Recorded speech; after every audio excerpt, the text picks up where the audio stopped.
Hello everyone. एक बार फिर से आप सभी लोगों का आपके अपने YouTube चैनल पर हार्दिक स्वागत करता हूं। जैसा कि आप लोगों ने पिछले वीडियो में देखा होगा कि हम लोगों ने सामान्य हिंदी के 25 प्रश्नों का अभ्यास किया था। आज फिर से एक बार हम लोग सामान्य हिंदी प्रैक्टिस सेट नंबर 3 का अभ्यास करेंगे और यहां पर हम लोग व्याख्यात्मक हल देखेंगे, यानी कि संपूर्ण व्याख्या के साथ अध्ययन करते हुए चलेंगे कि अन्य विकल्पों पे जो आंसर हमारा सही है वो तो ठीक है, साथ ही साथ हम अन्य विकल्पों पर भी चर्चा करेंगे कि उन विकल्प का मतलब क्या रहेगा। ठीक है, यह प्रैक्टिस सेट आपकी सभी परीक्षाओं के लिए महत्वपूर्ण रहेगा। अभी हाल फिलहाल में जो परीक्षाएं संपन्न होने वाली हैं, जैसे कि उत्तर प्रदेश पुलिस कांस्टेबल जो कि आने वाला है एग्जाम, और आपका यूपीएसआई जस्ट अगले मंथ एग्जाम लगा हुआ है, और साथ ही साथ लेखपाल के लिए भी यह महत्वपूर्ण रहेगा।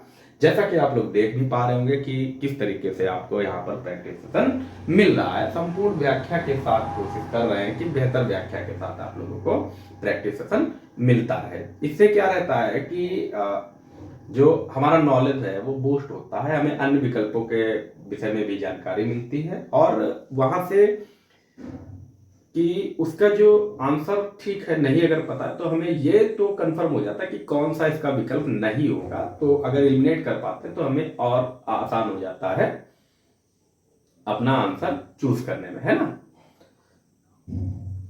बहुत ही बेहतर तरीके से हम लोग स्टार्ट करते हैं, और आप लोग आए हैं यहाँ पर, आप लोग सेशन को देखिए और पूरी कोशिश रहेगी कि आप लोगों को यह सेशन अच्छा लगे, बेहतर लगे। चलिए स्टार्ट करते हैं। बस आप लोगों से गुजारिश है कि आप लोग अगर चैनल पर नए हैं तो चैनल को सब्सक्राइब कर लीजिएगा। वीडियो अच्छा लगे तो आप लोग अपने फ्रेंड को जरूर शेयर कीजिएगा और लाइक कर दीजिएगा अगर वीडियो अच्छा लगे तो। ठीक है, तो हमारा जो है आप लोग सपोर्ट कीजिएगा, जितना ज्यादा हो सके सपोर्ट कीजिएगा, बस ये आपसे गुजारिश है। चलिए स्टार्ट करें। आज के पहले प्रश्न से स्टार्ट करते हैं।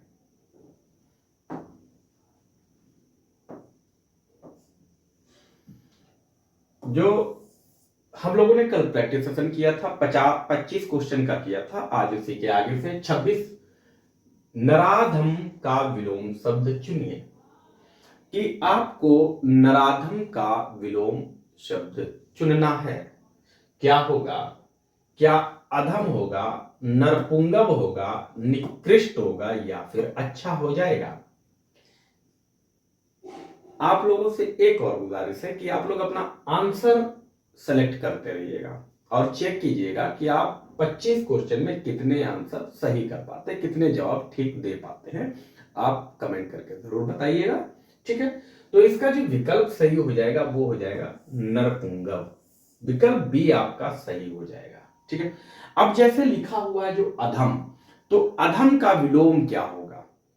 अधम का विलोम क्या होगा? तो अधम का मतलब होता है नीच, तो इसका विलोम क्या होगा? तो कहेंगे इसका विलोम हो जाएगा उत्तम। क्या हो जाएगा? इसका विलोम हो जाएगा उत्तम। निकृष्ट का अर्थ क्या होता है? तो क्या बताएंगे कि निकृष्ट का क्या होता है? निचला, एकदम बेकार। ठीक है, तो क्या कहेंगे? इसका हो जाएगा उत्कृष्ट हो जाएगा। क्या हो जाएगा? उत्कृष्ट इसका जो है विलोम हो जाएगा। और अच्छा का विलोम आप लोगों को सबको पता है क्या होता है? बुरा होता है, खराब होता है, तो इसको बताने की ज्यादा जरूरत नहीं है। नेक्स्ट क्वेश्चन देखिए, प्रश्न संख्या 27। नीचे लिखे वाक्य में कौन सा विराम चिन्ह छूटा है? गद्दारधारी नेता देश को गुलाम बनाकर छोड़ेंगे, यहां पर कौन सा विराम चिन्ह लगना चाहिए था? क्या कोष्टक तो इस प्रकार से होता है ना? क्या यह होगा पूर्ण विराम? क्या यह होगा लोप? क्या होता है लोप विराम? क्या होता है? तो इस तरीके से होता है। और अवतरण चिन्ह क्या होता है? तो अवतरण चिन्ह इस तरीके से होता है। तो क्या बताएंगे? पूर्ण विराम लगा हुआ है तो हम कहेंगे खद्दरदारी नेता राजनेता देश को गुलाम बनाकर छोड़ेगा, ये चिन्ह लगेगा, अर्थात अवतरण विराम चिन्ह लगेगा। विकल्प डी आपका सही हो जाएगा। ठीक है, आप लोग कमेंट करके बताइएगा कि विराम हिंदी में विराम चिन्हों की संख्या कितनी है। चलिए देखिए, प्रश्न संख्या 28 देखिए, निम्न में से कौन सी रचना सुमित्रानंदन पंत की है? क्या आपसे पूछा गया है रचना किसकी है? सुमित्रानंदन पंत की रचना कौन सी है, यह आपसे पूछा गया है। आप लोग बताएं, क्या प्रभात फेरी होगा, हुंकार होगा, बूढ़ा चांद या फिर उर्मिला हो जाएगा? इसका कौन सा विकल्प सही हो जाएगा? तो इसका कौन सा विकल्प सही हो जाएगा ये बताएं आप लोग। तो क्या बताएंगे कि जो रचना है वो कौन सी है मेरे दोस्त? बूढ़ा चांद। कौन सी है रचना? जो है सुमित्रानंदन पंत की रचना है बूढ़ा चांद। ठीक, बूढ़ा चांद। बूढ़ा चांद रचना को एक पुरस्कार मिला है, कौन सा मिला है बताएंगे? साहित्य अकादमी पुरस्कार। साहित्य अकादमी पुरस्कार मिला है इस रचना को, साहित्य अकादमी पुरस्कार मिला है मेरे दोस्त। और कब मिला है तो बताएंगे 1960 ईस्वी में रचना को पुरस्कार मिला है। यह रचना लिखी कब गई है तो बताएंगे 1959, 1959। प्रभात फेरी यह रचना किसकी है तो क्या बताओगे? प्रभात फेरी जो रचना है वो है नरेंद्र शर्मा की। किसकी है मेरे दोस्त? ये है नरेंद्र शर्मा की, नरेंद्र शर्मा। और जो हुंकार है, जो हुंकार रचना है यह किसकी है मेरे दोस्त? तो हुंकार किसकी है? किसकी है तो क्या बताओगे? रामधारी सिंह दिनकर। किसकी है मेरे दोस्त?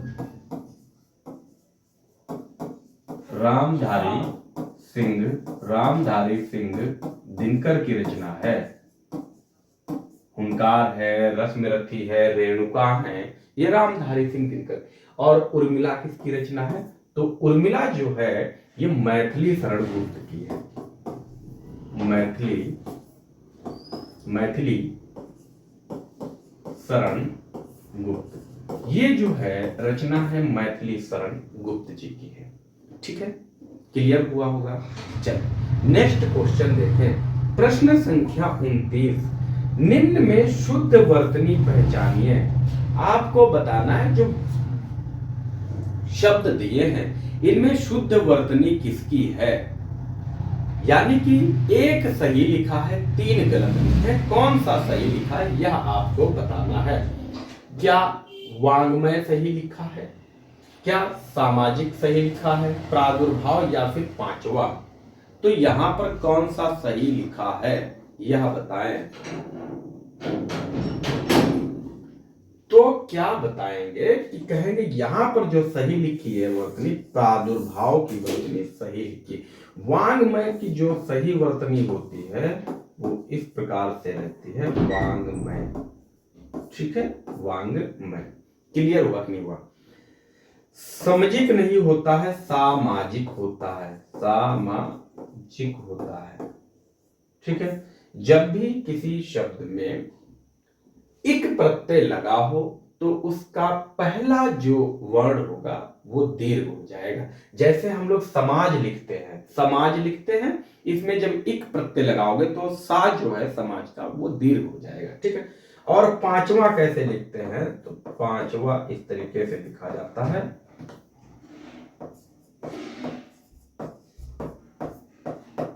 दोनों जगह चंद्रांग होगा, यह 5वां सही हो जाएगा। क्लियर हुआ कि नहीं हुआ? अब आप लोग जो है देखिए इसको सही हो गया कि नहीं हो गया। चल नेक्स्ट क्वेश्चन की ओर बढ़ते हैं। प्रश्न संख्या 30 देखें। प्रश्न संख्या 30 देखें आप लोग, किस विकल्प में बहुव्रीहि समास है? आपको बताना है कि बहुव्रीहि समास किस विकल्प में है। पहले तो आप लोग कमेंट करके बताइएगा कि समास की संख्या कितनी है।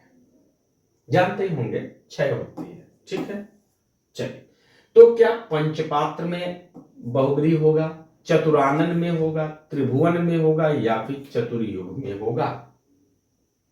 तो किस विकल्प में बहुब्रीहि समास दिया हुआ है?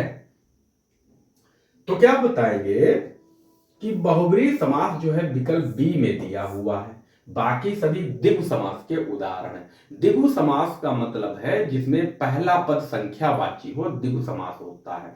लेकिन बहुब्रीहि समास में क्या होता है कि तीसरा पद अर्थात उत्तर पद जो है प्रधान होता है। इसका उत्तर पद क्या होगा?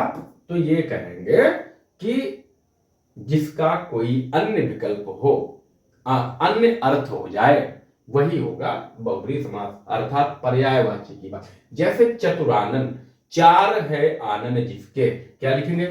चार है आनन जिसके चतुरानन, अर्थात क्या होगा? चतुरानन किसे कहते हैं? तो कहेंगे ब्रह्मा जी को। ठीक है ना? चल आगे देखें। प्रश्न संख्या 31 देखें। जिस क्रिया के दो कर्म हो वह कहलाती है। जिस क्रिया के दो कर्म हो वह क्या कहलाती है? क्या कहलाएगी? क्या संयुक्त क्रिया कहलाएगी, नाम बोधक कहलाएगी, द्विकर्मक, या फिर इनमें से कोई नहीं? आप लोग आंसर दें इसका, क्या हो जाएगा? तो कहेंगे यहां पर जो विकल्प होगा सी हो जाएगा, द्विकर्मक क्रिया कहलाएगी। ठीक है। संयुक्त क्रिया का मतलब क्या होगा कि संयुक्त क्रिया जब दो या दो से अधिक क्रियाएं मिलकर, जब दो या दो से अधिक क्रियाएं मिलकर एक ही कार्य को संपन्न करे तो कहलाएगी संयुक्त क्रिया। ठीक है। नाम बोधक क्रिया क्या होती है? नाम बोधक क्रिया वह होती है कि जो संयुक्त क्रिया, नाम बोधक क्रिया में मतलब संयुक्त क्रिया है जो संज्ञा व सर्वनाम से जुड़कर बनी हो। ठीक है, संज्ञा व सर्वनाम से जुड़कर बनी हो, उसे कहेंगे नाम बोधक क्रिया। क्लियर है? चल नेक्स्ट देखें। अगला जो प्रश्न है, कौन सा शब्द भाववाचक संज्ञा नहीं है? आपको बताना है कि कौन सा शब्द भाववाचक संज्ञा नहीं है, यह प्रश्न आपको बताना है। तो आप लोग आंसर दें जल्दी से। तो क्या बताएंगे? कहेंगे चढ़ाई, चढ़ में आई प्रत्यय लगा तो हो गया चढ़ाई, तो ये हो गया भाववाचक। कड़ाई, कड़ा वाला शब्द समझते हैं, यानी कि कठोर नियम, तो उसमें आई लगाया, कड़ाई हो गया। लड़ में आई लगा तो लड़ाई हो गया। ये सभी भाववाचक हैं। जमाई, जमाई जो है ये भाववाचक नहीं है। ठीक है, जमाई ये भाववाचक नहीं है। क्या है ये? कहेंगे जातिवाचक संज्ञा है। ठीक है, जातिवाचक संज्ञा है। क्लियर हुआ कि नहीं हुआ? चल नेक्स्ट क्वेश्चन देखें। प्रश्न संख्या 33। 33 में क्या कह रहा है? ठन ठन गोपाल मुहावरे का अर्थ क्या है? ठन ठन गोपाल, आप लोग दैनिक जीवन में इस वाक्य का प्रयोग बहुत ही करते होंगे, बहुतायत में करते होंगे कि ठन ठन गोपाल, भाई तो ठन ठन गोपाल हैं। किसको कहते हैं? अर्थात ठन ठन गोपाल किसको कहते हैं? जिसके पास कुछ ना हो, है ना? जिसके पास कुछ ना हो, और जिसके पास कुछ नहीं होगा उसे क्या कहेंगे? कंगाल कहेंगे। क्लियर हुआ कि नहीं हुआ? ओके, चलिए आगे देखें। अगला प्रश्न देखें, अगला प्रश्न देखें आप लोग।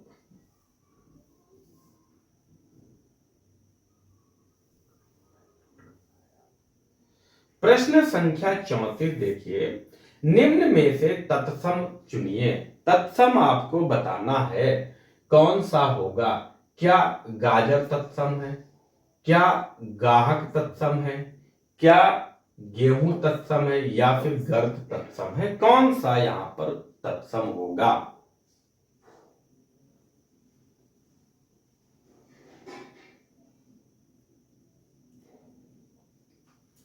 तो यहां पर कौन सा तत्सम हो जाएगा?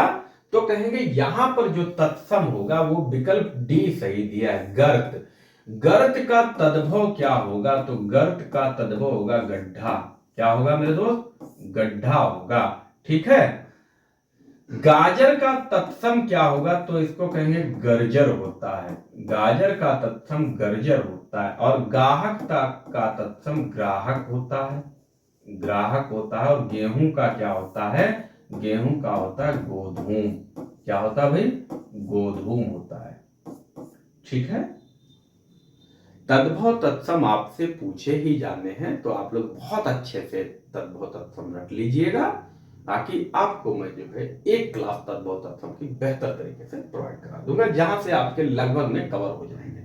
चलिए प्रश्न संख्या 35 देखें। निम्न में से कौन सा शब्द तद्भव नहीं है?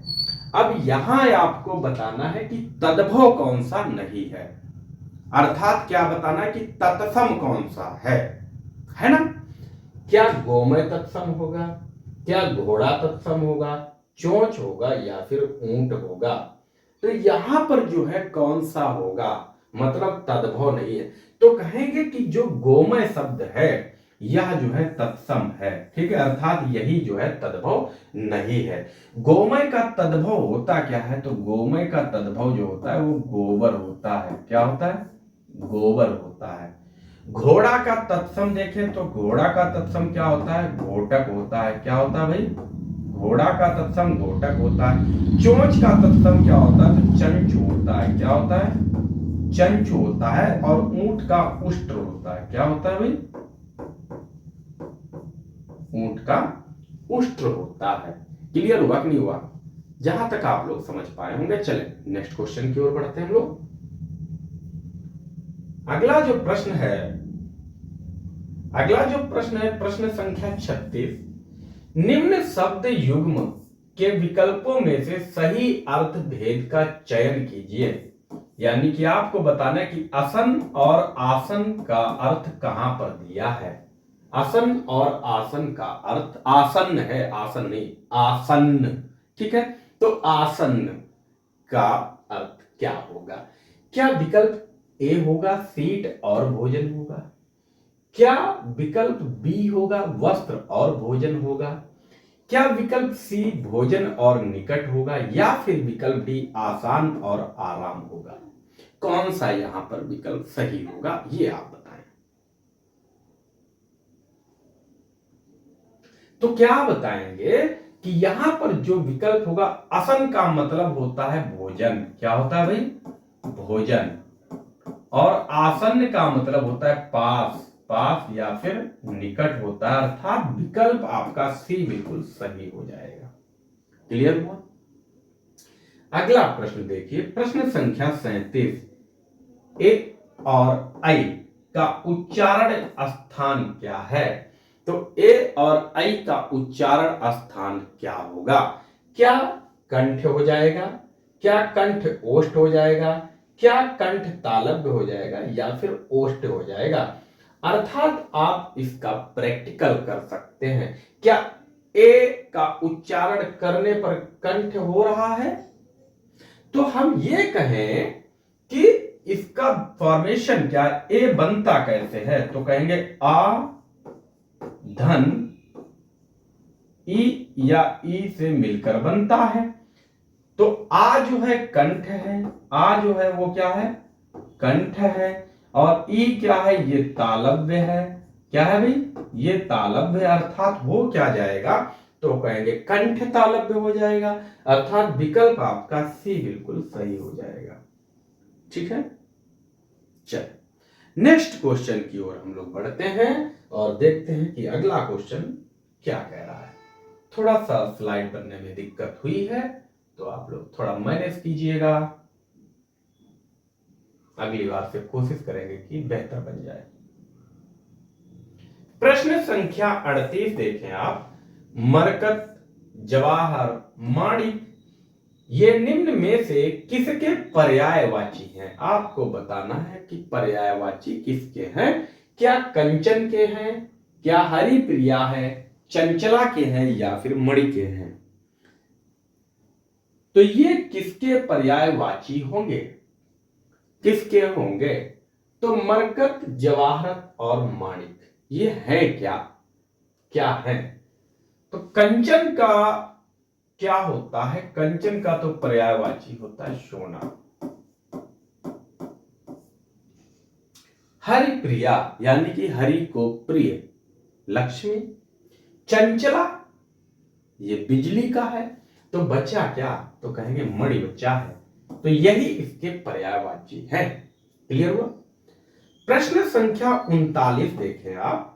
निम्नलिखित में से कौन सा शब्द अभी, क्या अभी उपसर्ग नहीं है? अभी उपसर्ग किस शब्द में नहीं लगा हुआ, ये आपको बताना है कि किस में नहीं लगा है, ये आप लोग बताएं। किस में नहीं लगा है भाई? अभी। तो क्या बताएंगे कि आप देख ही पा रहे, अधि लगा हुआ। उपसर्ग होता क्या? उपसर्ग जो शब्द मूल शब्द के पहले शब्दांश लगा होता है वही उपसर्ग कहलाता है। तो पहले लगा क्या है? अधि लगा है, अर्थात विकल्प हमारा ए सही हो जाएगा। ठीक है। यहां पे जो है वो क्या होगा? इसका संधि विच्छेद क्या होगा? अभी धन आगत होगा। क्या होगा? आगत होगा। अगर कभी इसको तोड़ना आ जाए तो, बाकी तो आप तोड़ ही लेंगे। मान में जो है अभी लगा है और यहां भावक में अभी लगा हुआ है। ठीक है। चल नेक्स्ट क्वेश्चन की ओर बढ़ते हैं हम लोग। अगला जो प्रश्न है, प्रश्न संख्या 40 देखें क्या कह रहा है कि प्रश्न संख्या 40 में क्या कहा है इन्होंने कि निम्न शब्द युग्म के विकल्प सही नहीं है। विकल्पों में कोई एक गलत युग्म का चयन कीजिए। चयन कीजिए। ठीक है, गलत टाइप हो गया है कि गलत युग्म का चयन कीजिए, कि इस तरीके से इसमें विकल्प दिया है तो इनको आपको चयन करना है कि किसमें जो है गलत तरीके से दिए हुए हैं। तो क्या बताएंगे कि यहां जो प्रथा का अर्थ दिया है इसका मतलब होता है परंपरा। क्या होता है? परंपरा होता है। और प्रथा का मतलब होता है प्रिय। क्या होता है? प्रिय होता है। ठीक। अर्थात यहां पर दोनों युग्म अलग अलग दिए हैं। क्लियर है कि नहीं? यहां दिया है पाठ और पाठ। पाठ का अर्थ होता है किसी चीज को पढ़ना, और पाठ का मतलब क्या होता है? चक्की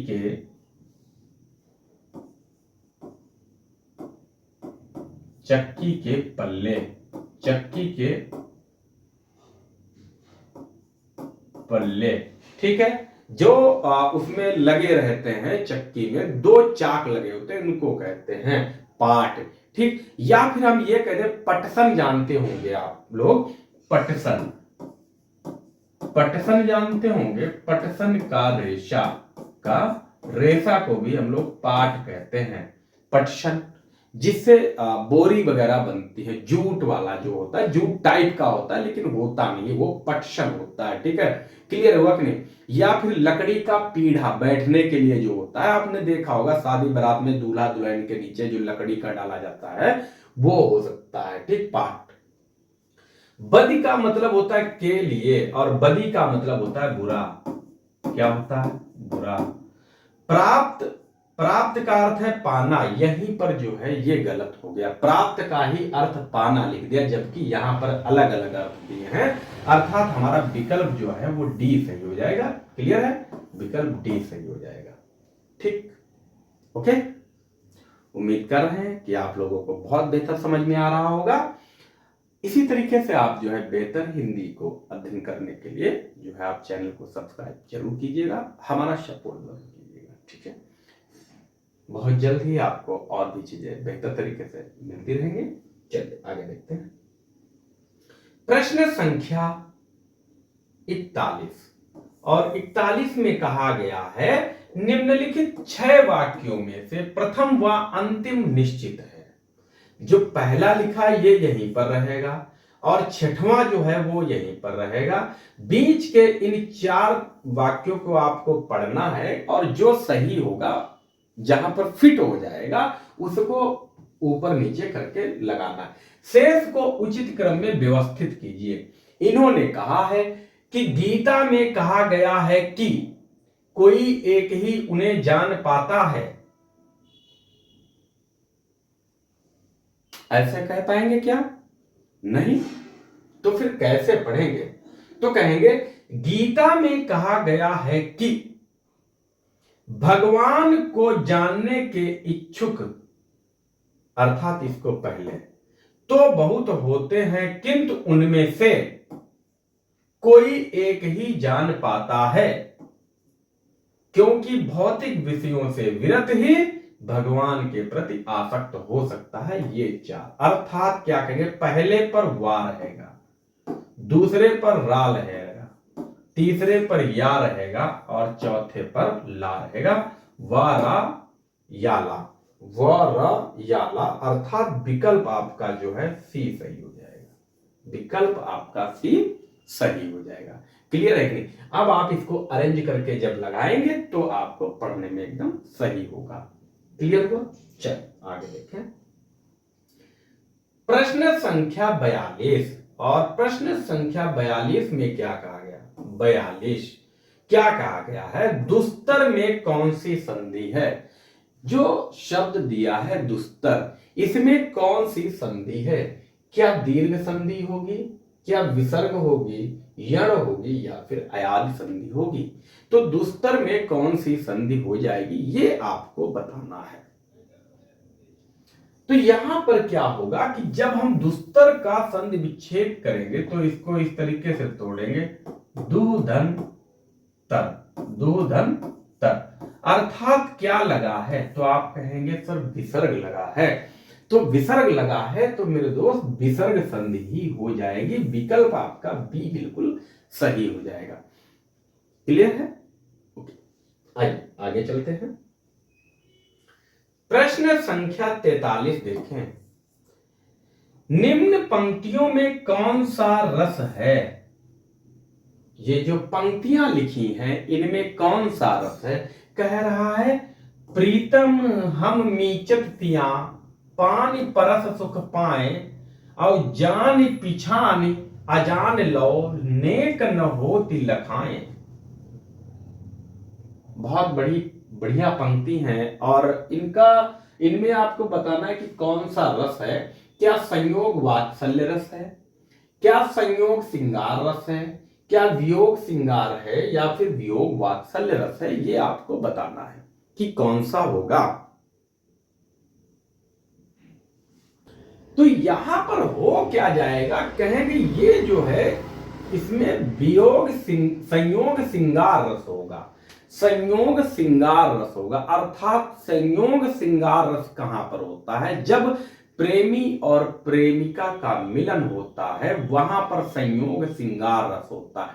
ये जो पंक्तियां हैं ये बिहारी लाल की हैं। किसकी है? बिहारी लाल को आप लोग जानते होंगे, बिहारी लाल जो कि रीतकालीन कवि हैं। ठीक है, रीतकालीन कवि हैं, इन्होंने ही यह लिखी हैं। क्लियर है? क्या लिखा? प्रीतम हम मीचत तिया पानी परस सुख पाए। कह रही जो प्रेमिका है वो खड़ी है और उसके प्रीतम जो प्रेमी है वो पीछे से आता है और इस तरीके से आंखें बंद कर लेता है। जानी पछानी अजान लो, वो पहचान कर भी उनको दर्शा नहीं पा रही, दर्शाती नहीं है, जान गई है लेकिन फिर भी जो है बता नहीं रही है। ठीक है, इसी तरीके जो है संयोग श्रृंगार रस की पंक्तियां हैं। ओके, चल आगे चले। प्रश्न संख्या 44 देखें कि प्रश्न संख्या 44 में क्या कहा गया है। 44, दिए गए वाक्यांश के लिए एक शब्द का प्रयोग कीजिए। वाक्यांश क्या है? समान रूप से आगे बढ़ने की चेष्टा। समान रूप से आगे बढ़ने की चेष्टा के लिए कौन सा शब्द होगा? क्या प्रत उत्पन्न मति होगा, क्या प्रतिस्पर्धा होगा, क्या प्रणमय होगा, या फिर प्रत्युपकार होगा? तो यहां क्या होगा कि समान रूप से बढ़ने का मतलब है प्रतिस्पर्धा होगा। विकल्प बी सही होगा। प्रत्युत्पन्नमति का मतलब होता है किसी बात को तुरंत सोच लेना, यानी कि कोई बात कही जाए और उस पर तुरंत सोच लेना या किसी समस्या का तुरंत हल निकाल लेना ही प्रत्युत्पन्न मत कहलाता है। ठीक है ना। चल नेक्स्ट क्वेश्चन देखें कि नेक्स्ट क्वेश्चन में क्या कहा गया है। प्रश्न संख्या 45, बरसात में मच्छर नाक में दम कर देते हैं, रेखांकित मुहावरे का अर्थ है। रेखांकित क्या होगा, नाक में दम कर देना, नाक में दम कर देना, यह रेखांकित है। इसके लिए आपको बताना है कि क्या सही होगा। क्या सांस ना लेने देना, क्या सोने ना देना, या बहुत परेशान करना, या प्रदूषण फैलाना। तो इसके लिए नाक में दम करने का अर्थ यहां पर क्या होगा, क्या सोने ना देना या फिर बहुत परेशान करना। तो कहेंगे यहां विकल्प जो होगा वो बहुत परेशान करना होगा, अर्थात विकल्प सी आपका बिल्कुल सही हो जाएगा। ओके, चल आगे देखें। प्रश्न संख्या 46 देखें। सुरभि, सौरभ, सुवास किसके पर्यायवाची शब्द हैं। सुरभि, सौरभ, सुवास ये किसके पर्यायवाची शब्द हैं, ये आप लोगों को बताना है कि इसका राइट आंसर क्या होगा। आंसर आप लोग टिक करते रहें। क्या सुनीति होगा, क्या रूपसी होगा, सुगंध होगा, या फिर मुकुर होगा। तो इसका कौन सा विकल्प हो जाएगा, आप बताएं भाई।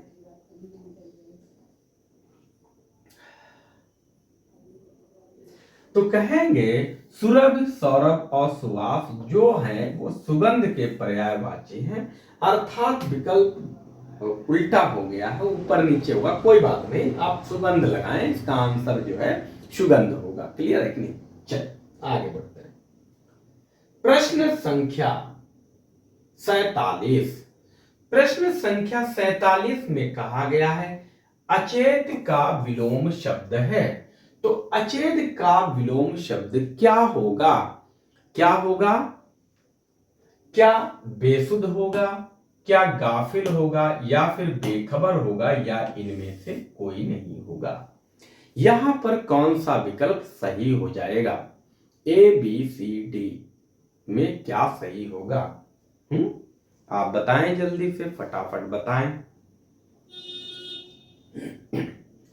तो क्या बताएंगे कि इसमें जो है अचेत का जो विलोम होता है वो होगा सचेत।